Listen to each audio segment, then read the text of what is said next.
Hi everybody, it's good to put this video online at last. I want to introduce someone here who will be familiar to many people but may not be familiar to some people, and that is Andy Pierce. Andy did a placement with us back at the end of last year in November, December, and he is going to be with us for a while, but we'll get to that in a moment. So Andy, before we do the whole Irish thing of who, what, where, why, and all your relations and all of those things that we like to do, Sunday was a special day for you. Tell me a little bit about Sunday. Well, Sunday was the occasion of my ordination as deacon. Okay. So it was a big day. I have to admit it was, and it was a special day. And thanks in no small part to yourself and to the bishop and others, I think it was kind of the perfect launch to this. Perfect P. If you were there, you'll know that makes sense. I hear the preacher was absolutely fantastic. Yeah. Don't answer that. Don't commit to that. Maybe. Yeah. It was a good day though. Yeah, we persevered. We persevered. I used the letter P for my sermon for the ordination service, so that's why we're having a little in-joke here. But it was a special day for you, for Jackie, for Forrest, for Abigail, for your family in America, a really special day. And it was kind of not only for your ordination, and by the way, are you getting used to this thing around your neck? Yeah, struggling, but anyway, yeah. Hopefully yours won't fill as much as mine has filled over the years, although I've been working hard to reverse that. But it kind of marks a new phase of ministry for you, and this kind of brings us to why you're here. You're going to be here in this parish until next June. Why is that? The simple question, or the simple answer to that, is to learn, and primarily to learn what it means to serve God's people. Okay.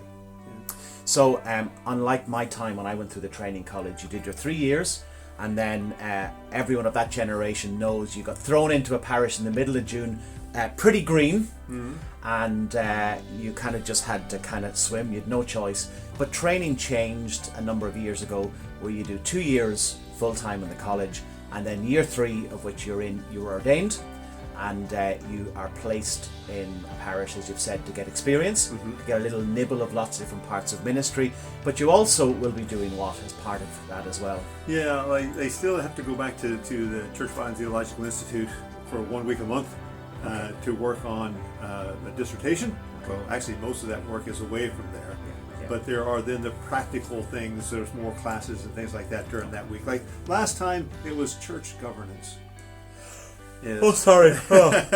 Yeah, all very interesting. Yes. And it is interesting and important, but so I'm not going to be able to have you 7 days a week working while I sit back and drink coffee. There's a limit. Well, there's a limit, okay. So just in terms of expectations for the parish, part of the week you'll be working on a dissertation, and for about 3 days during the week, probably Tuesday, Wednesday and Thursday, as it suits with us, you will be working with myself. And then on Sundays as well, you will be helping to lead services, and that's something which will be comfortable for you in your previous life as a lay reader in the diocese as well. So in terms of those Tuesday, Wednesdays and Thursdays, what might that look like? What might you be doing, or primarily what might you be doing? My hope is that I'll be able to spend most of that time visiting people in their homes, getting to know them, and again, in this idea of learning what it means to serve God's people. It's in that capacity to be there in a parish where you get to know the people of the parish, get to understand, who they are, the things that make them tick, what they I suppose need in their lives in terms of prayer. Yeah. I think that's a big focus. That question, I think that'd be the first question on my lips nearly as I would come in the doors is how can I pray for you, or what would you like me to pray for you in this week or this coming month? And the best way for us to be able to do that, to pray for our people, is actually getting into homes and being with people, enjoying some tea or coffee or whatever with people, and just sharing lives in that sense beyond the Sunday. So, Andy will be out visiting, and we were going through all the parish lists and getting all of that ready. So do expect a visit from Andy. He'll usually ring beforehand and arrange a time to visit just in these continued strange times. But do welcome him into your home and do enjoy his presence, as I'm sure he will yours as well. So visiting is important. You'll be doing some of the practical things too. Again, you were with me last night in the school at the Board of Management. You will sit in on vestry meetings. Again, you've done a lot of that in your own life anyway. before ordination. Always on the other side of the table. Yeah, well, definitely. The There's vestry probably, meetings in this particular. concentrates the mind when you have to chair all these things, you know. Although, again, you have a long and varied experience of that as well. You will be out in the parish school in Billis. You know, in all, whatever parish life is, you'll be there in the Joy Club. Hopefully we get grazers and confirmation classes and all those things. You'll be stuck in the middle of it with me together. I'll not be sitting back drinking coffee for the next year. So again, it's great to welcome you in that capacity, Andy, but you're not a stranger to this part of the world. So this is the kind of who are you, who you're related to kind of stuff, whatever. This parish actually has been part of your life, well, before. About 20 years ago, whatever. Tell me a little bit about that, or who particularly is the connection here? Well, my wife is Jacqueline Johnston, a daughter of the oldest daughter of Sarah and John Johnston in Billis, and so I met her back in 1989, I think, and have been coming here ever since. So for 11 years we would have come to visit. Yeah. And then in 2000 we actually moved here and lived for the first year or so in with Sarah and Johnny in Billis. And I'm sure when you were here first, and I know that, well, you have two children here in Ireland. Abigail and Forrest. Forrest actually started school in Billis. And baptised and all of that. That's right, they were both baptised here before that. I'm sure that you probably wouldn't have imagined that 20 years on or whatever, that you'd be actually serving here with, let's say, this thing around your neck. But that's God's hand and God's journey. With you. You also have family in America? That's right. I have two daughters in the United States, both living in the area of Louisville, Kentucky, and I still have family back in Kansas, where I hail from originally. Okay. I'm not going to make the obvious joke of click my heels and all that kind of stuff. It doesn't work, by the way. Toto and all that kind of stuff. I mean, I've just never had the right Is there shoes. a yellow brick road, though? I ran into one, but it wasn't in Kansas. I had a... So that's kind of all of that in terms of where, and then just the last part might be interesting.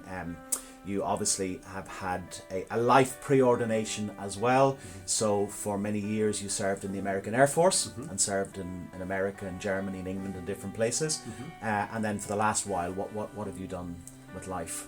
Well, since we arrived here in 2000, other than the first year or so, which I spent working with Johnny out on the building site, and he would still have me out there now and again, as he did this last summer, I had a bit of a career, about 10 or 12 years working as a business consultant. I focused very much on human relations and leadership and management. And then 10 years ago, my wife and I decided that... There's a plug coming, okay? Listen carefully to the plug. My wife and I decided to start this shopping. Did you, Andy? Yes, J&B Hope Limited. J&B Hope Limited. And where exactly is that in Cavan? That's on number 2 Bridge Street. Bridge Street. Is that the one that's right in the centre of Cavan? Indeed, okay. Right. What was the name of that shop again? It's a J&B Hope Cavan's Amish-influenced Irish-American general store. There you go. Keeping Sponsored by. Yes. Sponsored by. So if you're in Cavan, go and have a look in there. It is please. Actually, if you like good coffee, or if you like kind of kitchenware, all those kind of things, that's a little bit different. That's a good place. And Andy's daughter Abigail is in there, and Jackie will be in there, and I'm sure you get a good welcome if you go in and say hello into that. So look, I think that's about it. Anything else you want to say? I don't think so. Not at the moment. I'm looking forward to getting out and to meeting everyone, right? And being active and helping you as best I can from week to week and day to day. Yeah. And we're looking forward to that too.